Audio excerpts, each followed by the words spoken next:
jamaah. Alhamdulillah. Alhamdulillahirrabbilalamin. Kembali lagi di Islam Itu Indah. Masih di tema kita pagi hari ini yang luar biasa. Jangan putus asa. Doamu bisa menggantikan takdirmu. Alhamdulillah. Jamaah. Kita lanjut lagi, kita panggil guru kita Ustadz Syam. Karena Masya Allah luar biasa, Ustadz Syam mau menyampaikan kisah yang akan dibawakan oleh Ustadz Syam. Ceritanya tentang apa? Yuk sama-sama kita masuk ke segmen Ustadz Bercerita.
Salam punya istri yang bernama Isha binti Fakud yang bersaudara dengan Hanna binti Fakud yang menjadi ibunya ibunda Maryam dan melahirkan Nabi Isa alaihissalam. Sedangkan Isha masih belum punya anak. Hanna sudah melahirkan Maryam, saya belum punya anak. Nabi Zakaria pun melihat Maryam yang diberikan karunia oleh Allah Subhanahu wa taala, melihat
Tepuk tangan buat Ustadz Syam. Masya Allah, jadi nggak boleh berkecil hati ya. Selama berdoa insya Allah Allah kasih ya pada waktu yang tepat. Oke, sekarang kita lanjut lagi. Waktunya kita kasih kesempatan kembali jamaah buat curhat. Tapi sebelumnya kita kembali dulu ke segmen Curhat Dong Ustadz. Iya, kami curhat. Buat Ustadz Mola dan Ustadz Asad boleh maju ke depan. Yang mau curhat boleh silakan angkat tangannya. Yang mana ya? Coba Dari sebelah sini. nih, Yang mana mic-nya? Ini mic-nya, maaf Ustaz. Ya. Nenek, silakan di atas. Dia nengok. Dia nggak mau, dia nengok dia. Iya. Silakan Ibu maju ke sini Nggak Bu. mau Boleh nengok Bu? dia. Iya. Silakan perkenalkan dirinya. Assalamualaikum warahmatullahi wabarakatuh. Waalaikumsalam warahmatullahi wabarakatuh. Saya Ibu Yunia Ratu Aminah Saya Ustaz Maulana. Saya Fadli. Saya Muhammad Hasan. Ibu Yunia, ya. dari BKMT Permata Sembawa Mulia Kabupaten Banyuasin, Palembang, Sumatera Selatan. Tepuk tangan dong, Masya Allah. Mau curhat apa Ibu? Curhat dong Ustadz. Boleh Ibu. Saya ingin bertanya Ustadz. Suami saya sudah 5 tahun sakit dan dia putus asa. Karena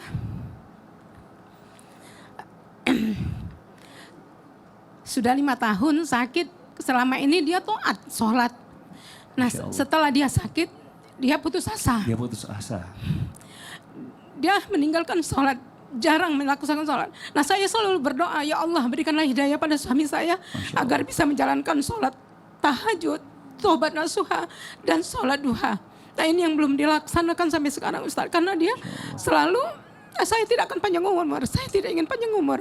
Tapi saya selalu mendoakan agar dia selalu sehat, panjang umur. Amin. Dan sampai waktunya diambil oleh Allah. Nah yang ingin saya sampaikan, doa apa yang ingin bisa saya sampaikan kepada suami saya agar dia mau menjalankan ibadah kembali. Allah. Ibu Terima izin, kasih. saya mau tanya dulu sebelumnya. Sholat 5 waktunya Ibu bagaimana suaminya? Masih sholat? Masih 5 dijalankan waktunya tetapi sholat. jarang-jarang. Oh, jarang-jarang. Misalnya maghrib, isya enggak, subuh, zuhur, enggak 5 waktu. Tapi masih menjalankan. Karena Yang ingin sakit saya, itu. Karena sakit. karena sakit Sakit tadi. apa Ibu izin? Kalau Stroke. boleh tahu? Stroke. Karena ya. diabetes. Coba dijawab dulu dari Ustadz Asad, silakan Ustadz Asad. Baik Ibu, semoga Allah merahmati suami Ibu. Yang Amin. pertama tentu memang nikmatnya sehat baru terasa ketika Allah ambil nikmat itu. Tapi kalau mendengar cerita Ibu, ini kan memang udzur syar'i ya. Memang kekurangan penyakit itulah yang menyebabkan suami Ibu tidak bisa beribadah sebagaimana mestinya. Dan sangat wajar sekali ketika orang ditimpa sakit, apalagi mohon maaf stroke, pasti kejiwaannya terganggu ya. Yang pertama, kalau memang suami Ibu sudah sebelumnya ketika sehat melakukan ibadah itu tanpa putus, maka ketika dia sakit dan dia tidak bisa melakukan dengan sempurna, Allah tetap mencatatkan pahala itu untuk suami Ibu. Itu yang pertama. Yang kedua, tidak ada doa khusus harus dengan bahasa Arab ketika ingin mendoakan suami Ibu. Doakan saja dengan bahasa Indonesia yang Ibu nyaman, apa yang ingin Ibu utarakan gitu. Apakah kesembuhannya, apakah kembali lagi, apakah diberikan hidayah lagi. Jadi tidak ada doa yang harus bahasa Arab, tidak ada. Tapi Ibu bisa mendoakan. Dan yang ketiga tentunya Ibu yang masih diberikan kesehatan ini harus bisa maksimal dalam beribadah sehingga memberikan semangat kepada suaminya. Karena ketika orang sakit tentu mau ngapa-ngapain aja kan males, mau makan males, mau ibadah males. Mungkin itu yang harus Ibu bisa rasakan juga. Ibu harus sabar karena Ibu diberikan kesehatan, sedangkan suami Ibu Allah ambil nikmat sehatnya itu, sehingga Ibu banyak ibadah, banyak minta, banyak doa sama Allah. Insya Allah Allah angkat Amin. penyakitnya. Ditambahkan Ustadz Maulana, silakan. Sakit itu ibadah. Banyak pahalanya. Sampai Nabi sakit 8 hari sebelum wafat. Artinya apa? Sakit itu ada penggugur dosa. Sakit itu bisa mengangkat derajat.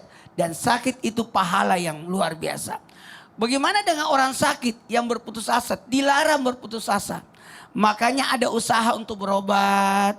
Mohon izin. Ajak orang-orang yang sayang sama beliau. Atau yang disayang oleh beliau. Untuk kumpul-kumpul. Supaya dia semangat. Ya Bu ya. Supaya terhibur. Makanya enggak apa-apa Ibu ajak jalan-jalan kemana gitu. Ketemu teman-temannya. Jadi sehingga dia ada motivasi untuk semangat. Ya Bu ya. Bu. Ya. Siapa suami Ibu yang lagi nonton? Panggilnya apa? Sayang. Sayang. Sayang. Sayang. Semangat ya sayang. Semangat, jangan putus asa. Bagus, tepuk tangan dulu. Masya Allah. Dan salatnya orang yang sakit itu, maka salatlah sesuai dengan kondisi tubuh. Jangan dipaksakan, ya Bu ya. Jadi boleh nanti Ibu sama-sama salat ya. Oke.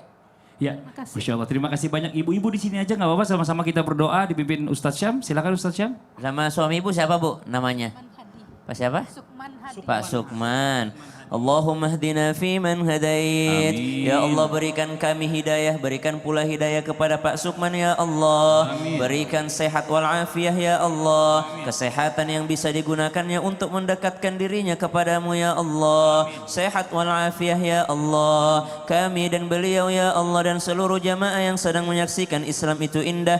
Jikalau ada yang sedang sakit maka sembuhkan ya Allah. Jikalaupun sudah meninggal dunia maka hadiahkan husnul khatimah. Terangkan kuburnya, jauhkan daripada siksa kuburmu ya Allah. Wa sallallahu ala sayyidina Muhammadin walhamdulillahi rabbil alamin. Amin amin ya rabbal alamin. Masya Allah, alhamdulillah, demikianlah perjumpaan kita hari ini, semoga bermanfaat dan sekali lagi mohon maaf atas segala kekurangan. Wallahu muwaffiq ila aqwamit thoriq. Wassalamualaikum warahmatullahi wabarakatuh. Waalaikumsalam warahmatullahi wabarakatuh. Ilahi